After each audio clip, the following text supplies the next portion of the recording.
A mystery. Everyone stared at Uncle Quentin.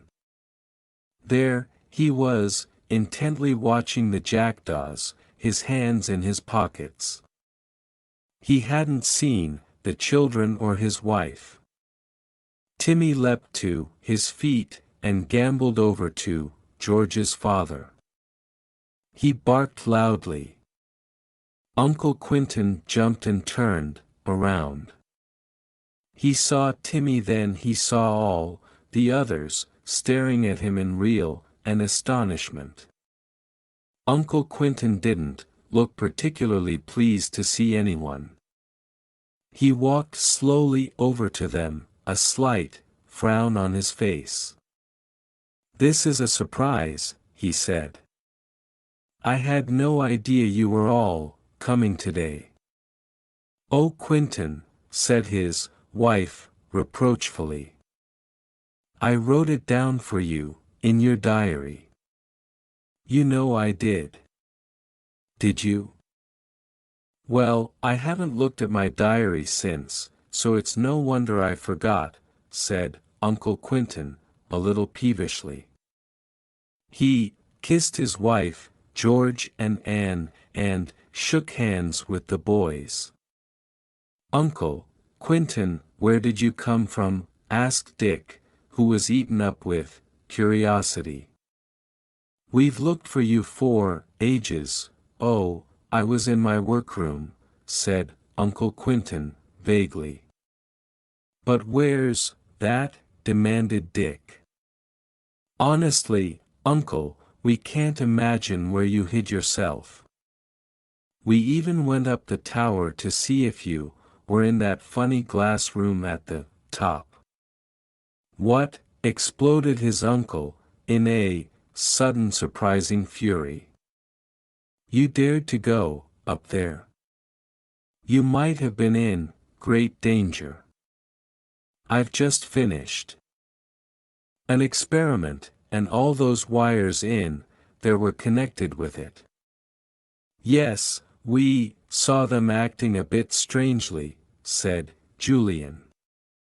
"You've no business to come over here and interfere with my work," said his uncle, still looking furious.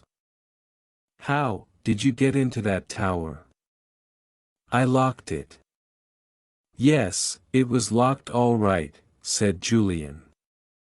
"But you left the key in, you see, Uncle, so I thought it wouldn't matter if—" "Oh, that's where the key is it?" said his uncle. "I thought I'd lost it." "Don't you ever go into that tower again. I tell you, it's dangerous." "Uncle Quentin, you haven't told us yet where your workroom is," said Dick, who was determined to know. "We can't imagine where you suddenly came from." "I told them you'd turn up, Quentin," said his wife. "You look a bit thin, dear. Have you been having regular meals? You know, I left you plenty of good soup to heat up." "Did you?" said her husband. "I don't know if I've had it or not. I don't worry about meals when I'm working. I'll have some of those sandwiches now, though, if nobody else wants them." He began to devour the sandwiches, one after another, as if he was ravenous. Aunt Fanny watched him, in distress. "Oh, Quentin, you're starving. I'll come over here and stay and look after you." Her husband looked alarmed. "Oh no. Nobody is to come here. I can't have my work interfered with. I'm working on an extremely important discovery." "Is it a discovery that nobody else knows about?" asked Anne, her eyes wide with admiration. How clever Uncle Quentin was! "Well, I'm not sure about that," said Uncle Quentin, taking 2 sandwiches at once. That's partly why I came over here, besides the fact that I wanted water all around me. I have a feeling that somebody knows a bit more than I want them to know, but there's one thing, they can't come here unless they're shown the way, through all those rocks that lie around the island. Only a few of the fishermen know that. And they've been given orders not to bring anyone here at all. I think you're the only other person that knows the way, George. Uncle Quentin, please, do tell us where your workroom is, begged Dick, feeling that he couldn't wait a single moment more to solve the mystery. Don't keep bothering your uncle, said his aunt, annoyingly. Let him eat his lunch. He can't have had anything for ages. Yes, but, Aunt Fanny, began Dick and was interrupted by his uncle. You obey your aunt, young man. I don't want to be pestered by any of you. What does it matter where I work? It doesn't really matter, said Dick, hurriedly. It's just that I'm dying to know. We looked for you everywhere. You're not as clever as you thought you were, then, said Uncle Quentin, and reached for a donut.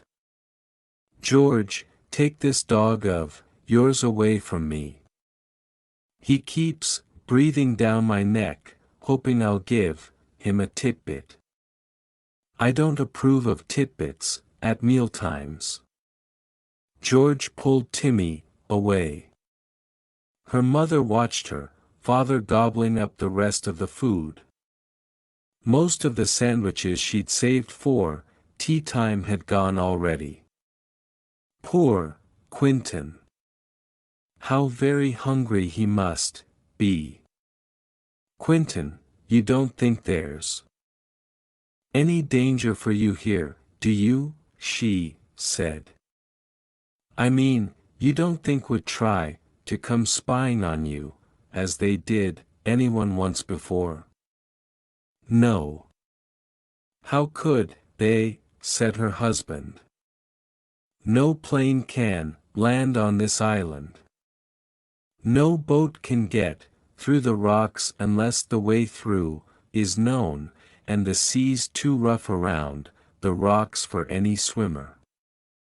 Julian, see if you can make him promise to signal to me night and morning, said Aunt Fanny, turning to her nephew. I feel worried about him somehow. Julian tackled his uncle manfully. Uncle, it wouldn't be too much of a bother to you to signal to Aunt Fanny twice a day, would it? If you don't, Quentin, I'll come over every single day to see you, said his wife.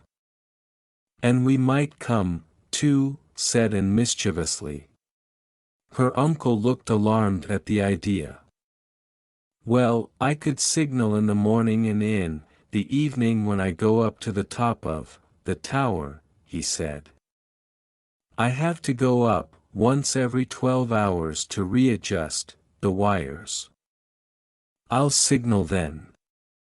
10:30 in the morning and 10:30 at night. How will you signal? Asked Julian. Will you flash with a mirror in the morning? Yes, that'd be a good idea, said his uncle. I could do that easily. And I'll use a torch at night. I'll shine it out 6 times at 10:30. Then perhaps you'll all know I'm all right and will leave me alone. But don't look for the signal tonight. I'll start tomorrow morning. Oh, Quentin. Dear, you do sound cross, said his wife. I don't like you being all alone here, that's all. You look thin and tired. I'm sure you're not, one Uncle Quentin put on a scowl exactly like the George sometimes wore. He looked at his watch. Well, I must go, he said. Time to get to work again. I'll see you to your boat. We're going to stay to tea here, Dad, said George. No, I'd rather you didn't, said her father, getting up. Come on, I'll take you to your boat. But Dad, I haven't been on my island for ages, said George, indignantly. I want to stay here a bit longer. I don't see why I can't. Well, I've had enough interruption to my work, said her father. I want to get on. We won't disturb you, Uncle Quentin, said Dick, who was still very curious to know where his uncle had his workroom. Why wouldn't he tell them? Was he just being annoying? Or didn't he want them to know? Uncle Quentin led them all firmly towards the little cove. It was obvious that he wanted them to go and to go quickly. When shall we come over and see you again, Quentin asked his wife. Not till I say so, said her husband. It won't take me long now to finish what I'm on.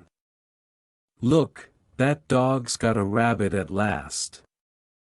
Oh, Timmy, yelled George in distress.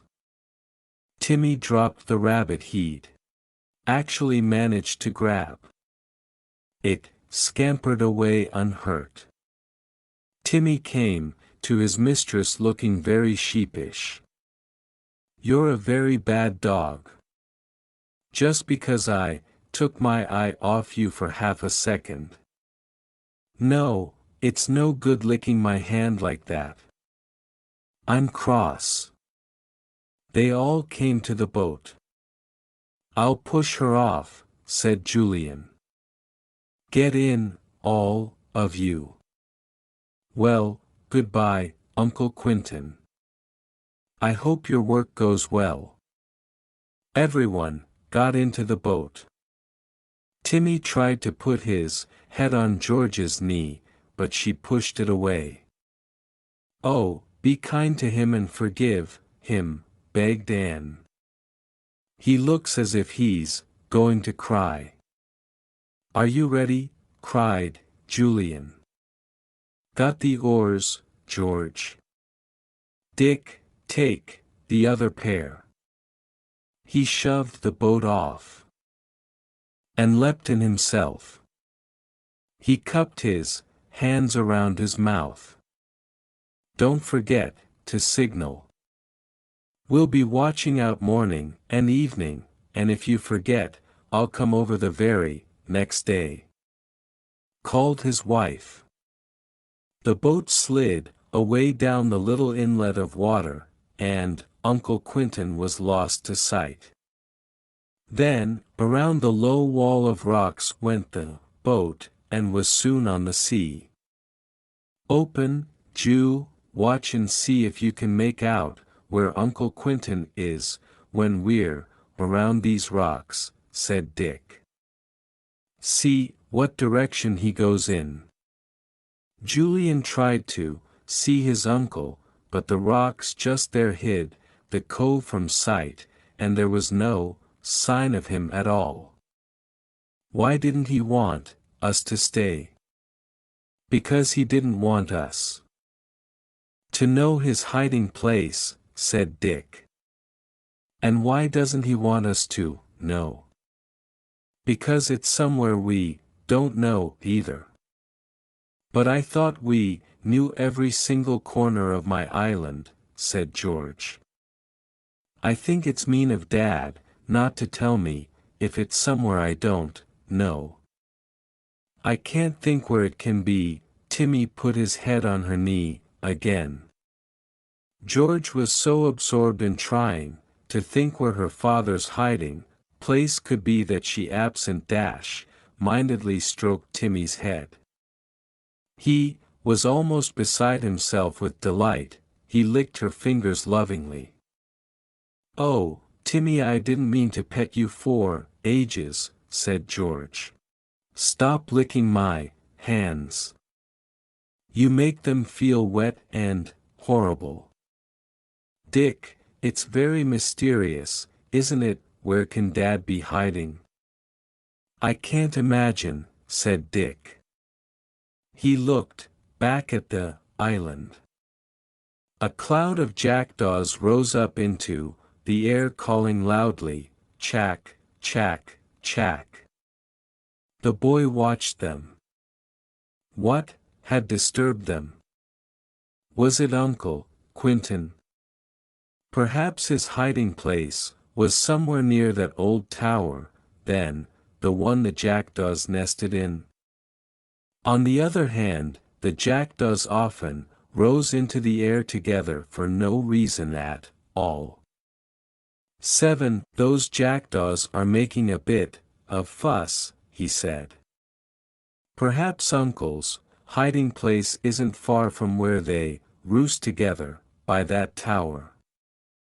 "Can't be," said Julian. "We went all around there today." "It's a mystery," said George, gloomily, "and I think it's horrible having a mystery about my very own island, and to be forbidden to go to it and solve it. It's really not fair."